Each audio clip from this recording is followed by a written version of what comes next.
El 2024 ya es una realidad avanzada, pero no podemos continuar sin echar la vista atrás en lo que dio de sí el 2023, el primer año de asentada normalidad tras la pandemia, en el que muchos grandes autores y cineastas veteranos nos dejaron obras de madurez. ¡Saludos, saludos! Yo soy Néstor Juez, que no Gestor Nuez, y esto son las críticas sosegadas.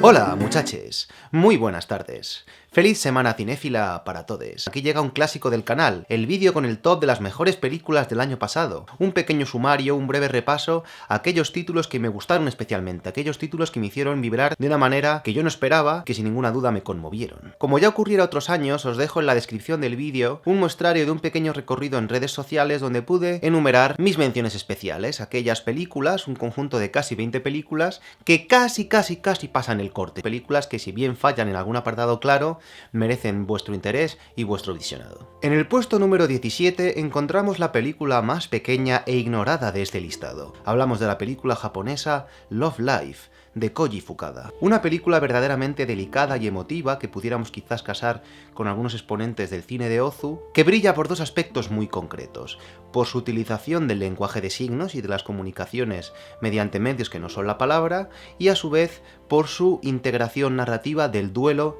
de una manera optimista y vitalista. Es una película que trata un proceso de pérdida verdaderamente trágico y sin embargo dejando siempre margen para la esperanza. Trata varios aspectos interesantes de la cultura japonesa durante su desarrollo y es un ejercicio también encomiable de puesta en escena y de movimiento de cámara. Una película más que demuestra el talento de su realizador, Koji Fukada, un director verdaderamente interesante, director de la poderosísima Harmonium y lamentablemente todavía un desconocido en nuestras fronteras. En el puesto número 16 encontramos otra película verdaderamente ignorada y a su vez otra película asiática.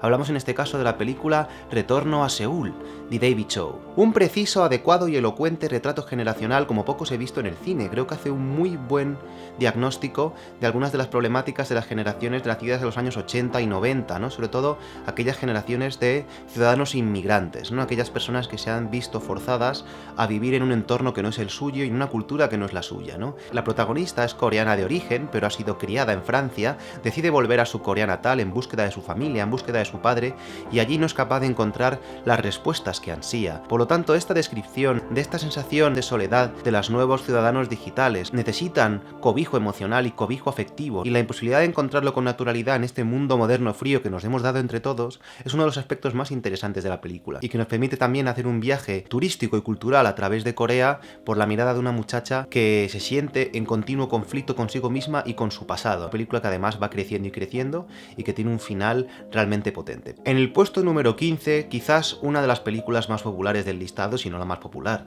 Hablamos de la película Los asesinos de la luna llena, de Martin Scorsese. Una película verdaderamente potente, verdaderamente lograda en muchos aspectos, pero que ha sido recibida con una actitud bastante acrítica, seguramente por venir firmada por Martin Scorsese, lo cual es un error. Es una película realmente ambiciosa, e importante y poderosa, una película que hace una descripción muy precisa y un buen diagnóstico del dolor, la desgracia y la muerte presente tras la forja de Estados Unidos, la forja de un país, la forja de un territorio a partir de la avaricia y de la muerte y el asesinato. Y en este caso, el genocidio étnico y la limpieza étnica. La película nace de un claro cargo de culpa por parte de Scorsese de este exterminio generalizado de las comunidades omakase, ¿no? Y de estas comunidades indias de la zona que fueron realmente exterminadas. Y la película por ello creo que consigue transmitir perfectamente esta sensación malsana y dolorosa y turbia. La película tiene mucho que valorar. La banda sonora de Bobby Robertson es prodigiosa. Thelma Schoonmaker ofrece momentos muy poderosos de montaje, sobre todo en ese intermedio donde asistimos a este proceso meticuloso, cómo se llevan a cabo estos asesinatos, cómo se construye un tempo en suspense a través también de la narración en off,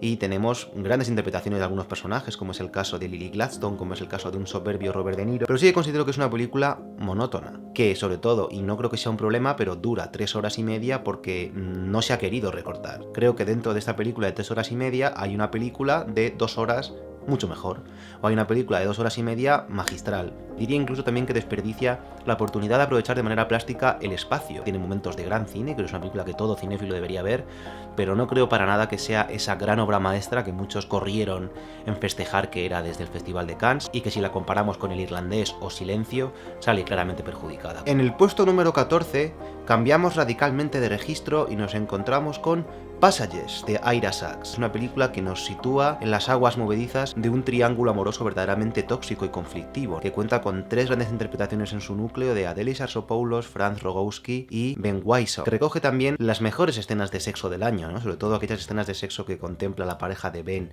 y de Franz Rogowski, y que yo creo que retrata con mucho tino y mucho realismo y mucho acierto las complejidades de ciertas personalidades magnéticas, carismáticas, pero también abrasadoras, ¿no? Es una película sensible, un ejemplo más de la interesante trayectoria de Ira Sachs, un director que mira a la raza humana y a sus afectos y a sus complicadas relaciones emocionales con mucho tino y con mucha sensibilidad. Es una película también estilizada, una película que hace un buen uso de la música y entiende de dejar respirar las situaciones, ¿no? Y de ir cociendo los conflictos poco a poco, larvando la semilla de la divergencia sin nunca sobreexplicar demasiado lo que sucede. En el puesto número 13, seguramente una de las películas más ingeniosas pensando la imagen de lo que pudimos ver en 2023. Hablamos de la película iraní Los osos no existen, de Jafar Panahi. Otra película más que, como la última etapa en general de la obra de Panahi, su existencia es un auténtico milagro, pues no olvidemos que es un cineasta al que se le ha impedido rodar, al que se le ha recluido y se le ha puesto todas las trabas posibles para que no ruede, y aún así, pese a las limitaciones técnicas, a través de su raciocinio y talento, consigue filmar y crear imágenes de una manera muy heterodoxa. Una película que funciona a 3 niveles. Por un lado estamos hablando de cine dentro del cine, porque se rueda una película, por lo tanto, todo lo que implica ese rodaje y la historia que se ve en la película y todo lo que sucede a nivel argumental en esa película se relaciona con la realidad que está tras la cámara. Por supuesto, también otro nivel de lectura es el nivel de lectura relacionado con la relación entre los actores, y por supuesto el tercer nivel de lectura, que es la propia vida de Panahi.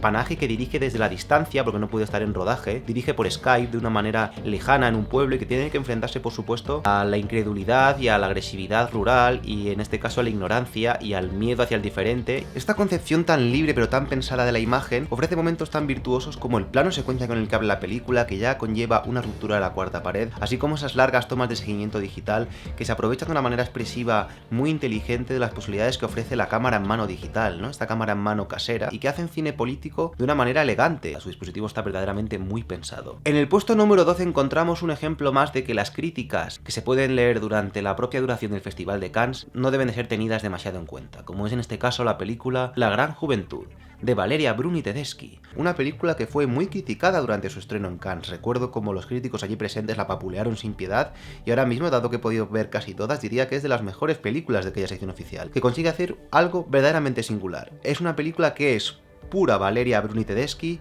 sin que nunca salga en pantalla Valeria Bruni Tedeschi. Valeria Bruni Tedeschi es la directora de esta película, pero ante todo es actriz, que suele hacer siempre papeles muy histriónicos, muy locos, muy desatados. Y esta es una película que su esencia está por todas partes. Todos los personajes son Valeria Bruni Tedeschi. Es una película que nos permite seguir los pasos durante un tiempo de una serie de jóvenes actores de una academia, personas de 20 y pocos años durante los años 80 que acuden a una academia de teatro, y ese clima de trabajo intenso y ese clima apasionante y apasionado en el que viven la vida. Retrata una etapa en la vida de todos de pura intensidad, de pura rebeldía, de pura exageración, muy promiscua, y una etapa muy trágica porque se cobra víctimas, porque son aquellos años de las enfermedades de transmisión sexual, ¿no? Muy viva, muy exaltada, con una fuerte carga musical. Recoge como pocas estas inquietudes y estas angustias con ganas de ser deseados, y en este momento de ebullición y deseo y sexualidad. Apenas pudo verla nadie, tuvo un estreno realmente lamentable en cines españoles, la película La Gran Juventud, de Valeria Bruni Tedeschi. En el puesto número 11 encontramos una de las últimas películas que pude ver en cines en el año 2023, por lo que casi no entra, pero gracias a que pude ver la ultimísima hora en uno de los últimos días de diciembre, va a estar presente y además en una posición relativamente elevada,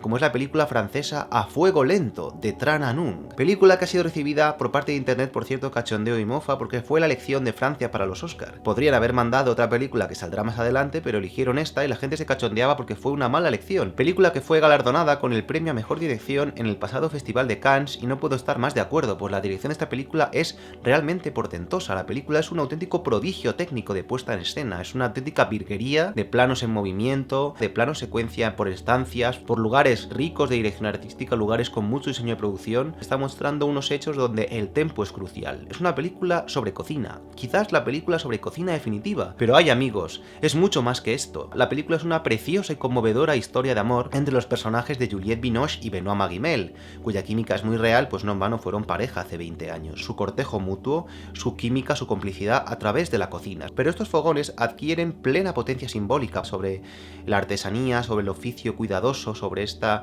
narrativa, sobre esta construcción de relatos a través de tu trabajo. Ya simplemente por el gusto de poder ver largas secuencias de cocinado, de platos deliciosos, filmados de una manera tan exquisita, con una fotografía tan virtuosa, creo que es una película que deleitará y hará las delicias de muchos de vosotros. Entramos en el top 10 con una película que, para todos aquellos que sigan el canal desde hace tiempo, no podrá sorprender a nadie. Hablamos de la nueva película de Pietro Marcello, en este caso Scarlett, l'Envol. Todos sabréis que una de mis películas favoritas de los últimos años es la película Martin Eden, película dirigida por el italiano Pietro Marcello, un cuento, una auténtica fábula, una fábula literaria que no en vano adapta un relato, y una fábula también muy bonita, muy nostálgica, de una historia de amor y de una relación preciosa a través del tiempo entre un padre y una hija, y otro homenaje, en este caso a la artesanía y el trabajo con las manos, pues la película habla de un artesano, de un taller de madera y de un oficio en decadencia. También a través de la problemática habitual del odio al diferente. Hay todo un trabajo a través del aspecto físico, hay un trabajo de casting muy portentoso, en este caso un padre rechazado por su apariencia. Una película que funciona en unas coordenadas similares a las de Martin Eden, una película que al mismo tiempo es muy literaria, una película que también, como aquella, juega un poco con la imagen de archivo y le gusta jugar con formatos fotoquímicos, con en este caso el Super 8 y con fotografías granuladas y con estos looks atemporales de película antigua, de película de otra época, pero que encuentra una personalidad propia porque está hecha desde una sensibilidad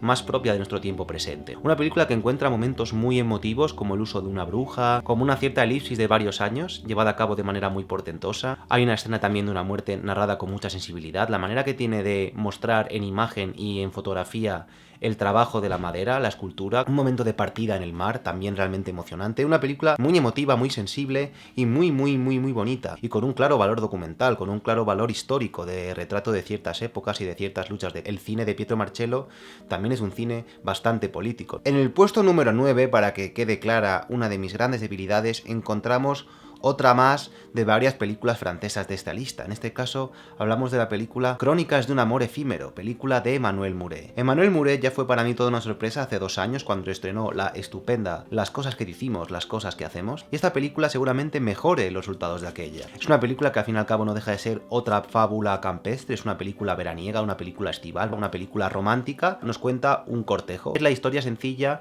de la relación amorosa entre dos personajes, ¿no? De cómo se crea, de cómo se forja, de las dudas que atraviesa, todo ello contado con un estilo exquisito. No es excesivamente original, es una película que no está lejos de cierta tradición del cine de autor francés, una película que no está lejos del cine de Romer, es una película que ofrece un arsenal apabullante de melodías muy bien escogidas de música clásica, recurre a tomas largas, tomas que empiezan varios segundos antes de que entren los personajes en vacío, les escuchamos a ellos y posteriormente aparecen, películas que benefician bastante el lugar, películas que benefician mucho la fuerza plástica de este campo, películas que en ocasiones recurren, en este caso por ejemplo bastante, a los planos recurso de paisaje vacío y que vuelve a demostrar el inmenso talento interpretativo de Vincent Macaño. En el puesto número 8 encontramos la película argentina Los delincuentes de Rodrigo Moreno. Es un cine muy de taller de guión, es un cine muy mutable, es un cine que sobre todo se celebra por la libertad con la que se construye a sí mismo, con la libertad con la que mezcla géneros y con la libertad con la que se entrega a la fuga, a la deriva, películas sobre bancos, lo que al mismo tiempo se transforma en otra cosa pasada la primera mitad. Muy elegante de puesta en escena, muy cuidada de fotografía, con personajes patéticos y con un punto realmente cómico, pero también muy sensual y muy entrañable. Una película que incluso tiene elementos de western, un gran trabajo con el paisaje. Durante unos primeros compases parece que estamos hablando de un cierto cine de estética años 70, cine urbano, tensión y suspense policial en contexto clásico, por también la utilización de la banda sonora, pero que conforme va integrando la vida campestre y también un triángulo amoroso, se transforma en otra cosa muy distinta. También jugamos con las palabras, también con los anagramas, hay varios personajes que se llaman igual. Cine, por tanto, que por sus condiciones, quizás en ocasiones puntualmente herméticas, seguramente no encontrará tantos adeptos, pero aquellos que gustemos del cine libre y del cine que encuentra en la pausa y en la mirada delectada y en el ir cociendo cosas a fuego lento un elemento de grandeza cinematográfica, podrá saborear mucho de aquello que tiene que ofrecer Los delincuentes de Rodrigo Moreno. En el puesto número 7 encontramos la gran sensación del cine europeo del 2023. Hablamos por supuesto de la última palma de oro del Festival de Cannes, la película Anatomía de una caída, de Justine Triet. Una película verdaderamente portentosa, una película absurdamente criticada porque se ha cuestionado sus formas, se ha indicado y se ha hecho hincapié en que es un cine del argumento y es un cine del guión en el que la mirada cinematográfica está descuidada. Y no estoy para nada de acuerdo con esto. Es una puesta en escena que se amolda a cada momento a recoger y capturar los códigos de los diferentes mecanismos que tenemos en la realidad para la creación de relato. Es una película criminal, una película de suspense, una película también de cine judicial, que tiene una clara tesis que desarrolla de maneras múltiples, que es que la realidad, la verdad, no importa, y lo que consigue que salgan las cosas para adelante es la creación de un relato. Lo importante es crear un relato consistente. Y la puesta en escena va por ahí, es una puesta en escena que combina códigos del lenguaje televisivo. Recoge también cómo se graba la puesta en escena de las recreaciones policiales en la escena del crimen, todo el lenguaje de maquetas, las recreaciones a través de animación 3D, la grabación radiofónica. Brillan personajes con una Sandra Hüller estupenda y que va derivando a todas las partes sin que nunca sea pesada. Una película de 2 horas y media apasionante en cada momento y una exhibición de la palabra, porque la palabra es otro registro. La literatura, ¿no? La metaficción con la literatura. Ella al fin y al cabo es una escritora de libros, ¿no? Y aquella realidad amoldada está siguiendo las pautas de alguno de sus libros. La creación del testimonio, ¿no? Como el testimonio oral no deja de ser otra ficción. La reflexión que hace a través de esto, de estos mecanismos de creación, de relato y de historia, es verdaderamente portentosa. En el puesto número 6 encontramos una de las películas más celebradas del año en el circuito del cine de autor y de la crítica. Hablamos de la película Fallen Leaves de Aki Kaurismäki, una nueva película del legendario cineasta finlandés que puede habernos entregado en esta ocasión, quién sabe, quizás su mejor película. Una película emocionante, una película conmovedora, una película tan pequeña en sus dimensiones como universal e inmensa en la implicación y en lo mucho que abarcan sus sensaciones. Y que hace aquello tan común del cine de Aki Kaurismäki, que es mirar a la miseria y mirar a la pobreza y a la precariedad de las situaciones laborales de la Finlandia actual y de las dificultades y las grandes problemáticas humanas de la Europa moderna. Este absoluto hieratismo, son actores inexpresivos que no hablan, que no son capaces de hablar, que no son capaces de expresarse, películas de planos fijos, de personajes de miradas clavadas, que consiguen transmitirlo todo con 4 elementos. Muy artificiosa en su puesta en escena, muy teatrales, con iluminaciones frontales, con decorados rígidos, pero que son muy evocadoras, que todo está en su sitio y todo tiene una posición exacta. El lenguaje utilizado, el montaje, los encuadres, cómo a través de la radio entra en escena y entra en juego la tragedia de la inmigración contemporánea en Europa. Toda esta cultura del beber para olvidar, ¿no? Del refugiarse en el alcohol para no pegarse un tiro. Toda esta cuestión del rock finlandés en los bares, todo este elemento tragicómico. Son películas que son muy sórdidas, pero al mismo tiempo son divertidísimas. Es otro ejemplo del gran año de cine de perros que ha sido el 2023, porque tenemos por un lado esta película, tenemos por otro lado Anatomía de una caída y tenemos por otro lado la película que será el top 1, que también tiene perro, película de la tristeza y película de la humanidad, película del cariño y del afecto. En el puesto número 5 encontramos un trabajo que demuestra el pleno estado de forma de su veterano realizador. Hablamos de la película El Sol del Futuro, de Nanni Moretti. Esta comedia de autoficción es una de sus grandes películas, una película verdaderamente emotiva, emocionante, una película rabiosa, una película también amarga, una película melancólica, pero que mira al futuro con optimismo, llena de política y también llena de protesta y de queja ante el audiovisual contemporáneo, una película también de desencanto de un hombre mayor con el mundo, pero con una crítica en ocasiones llena de fundamento y llena de sabiduría. Otra película que también contiene metaficción y que funciona como sucediera con la película de Panahi a 3 niveles. Una película de cine dentro del cine, que por un lado tenemos el rodaje de esa película de época que se está rodando, esa película política en un circo, cómo ese rodaje se relaciona con la realidad, se interrelaciona con la realidad, cómo en los intersticios de ese rodaje la vida de pareja, la vida familiar del personaje de Nanni Moretti entra también en juego, y también como ese diario grabado con estilo documental, cómo se hace también una reflexión del presente y de las turbaciones diarias de este hombre iconoclasta en la sociedad italiana del momento, y por supuesto otro elemento de fuga creativa muy jugoso, que es la película que él querría hacer, que es un musical con canciones italianas de su juventud, momentos en los que la película se detiene para cantar y bailar. Por todo ello es una película muy divertida, divertidísima, una película fresca, una película que tampoco descuida la puesta en escena, pues tiene momentos muy lúcidos y muy logrados de movimiento de cámara, consigue momentos muy genuinos, y es una película llena de personalidad, y como cinéfilo es lo que más aplaudo, el cine con personalidad, el cine irrepetible, el cine que rezuma a la identidad de la persona que lo dirige. En el puesto número 4 encontramos una despedida verdaderamente conmovedora, como es la película El Chico y la Garza de Hayao Miyazaki, la que muy probablemente será la última película del gran maestro. Es todo un privilegio y una maravilla y casi un milagro que 10 años después hayamos tenido otra película a la gran pantalla de Hayao Miyazaki, tan creativa, tan rica, tan frondosa, tan exuberante en su iconografía y en su imaginario visual. Una película que es verdad que quizás es un compendio de su obra, es una aglomeración de su estilo, es un conglomerado y un recuperado y un ensamblaje de sus temáticas y obsesiones habituales, pero igualmente llena de sensibilidad y llena de fuerza y de auténtica potencia plástica. Podría ser Su laberinto del fauno particular, y este ejemplo de realismo mágico, otra película que mira a la guerra de Japón con una sensibilidad extraordinaria y que combina las dos grandes obras del estudio Ghibli en su película. Durante la primera hora podríamos encontrarnos con la tumba de las luciérnagas para paulatinamente convertirse en una nueva versión del viaje de Chihiro. La primera secuencia, una secuencia espectacular, extraordinaria, apabullante, sin ninguna duda lo mejor de la película, una cosmogonía en destrucción y una imaginación visual apabullante. Bien es cierto que es una película quizás libre en el buen y en el mal sentido, más descompensada, más irregular. Una banda sonora de auténticos locos, la película de despedida de un maestro, que cierra una trayectoria extraordinaria. Llegamos al podio, llegamos al top 3 y en el bronce encontramos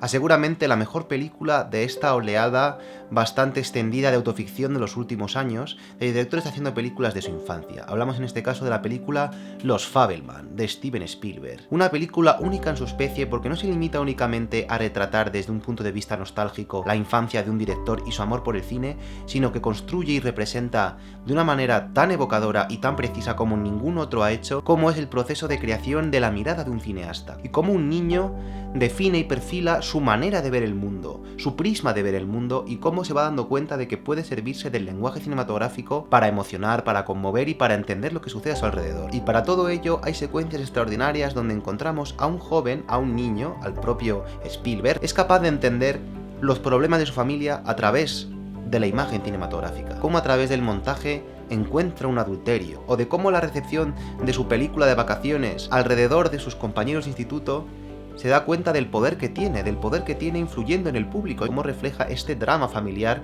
de una manera cuidada. Es puro Spielberg, para lo bueno y para lo malo, tiene todos los rasgos característicos del cine de Spielberg. Es una película edulcorada, pero es una película que nunca huye del conflicto, es una película amarga, es una película que tiene muchos grises, es una película muy descorazonadora y muy trágica. Es una película que piensa la imagen y que se piensa a sí misma. Por todo eso y mucho más, creo que Los Fabelman es una de las grandes películas incomprendidas, una de esas seguramente mejores películas de la trayectoria de Steven Spielberg, y es muy probable que se reivindique más y más y más con el paso del tiempo. Con la plata encontramos la tercera entrega de la trilogía trascendental de Paul Schrader. Hablamos por supuesto del Maestro Jardinero. La película se parece bastante a las anteriores, como son First Reformed, El Reverendo, y la gloriosa El Contador de Cartas. Son tres películas que queda muy claro que vienen dirigidas por el guionista de Taxi Driver. Pues no en vano se parece a ellas, por las tres son películas que en el fondo son remakes entre sí, van de lo mismo. Son películas sobre un antihéroe en proceso de redención. Una película sobre ovejas descarriadas y almas atormentadas que consiguen salir adelante y encontrar luz al otro lado del túnel, y que reflejan este vía crucis a través de vías metafóricas, en este caso la vía metafórica del jardín, ¿no? Y del cuidado del jardín. Una película quizás más conmovedora que las dos anteriores, una película también más vitalista, más esperanzadora y mucho más romántica. Es una historia de amor pura, y una película que es interesante porque las tres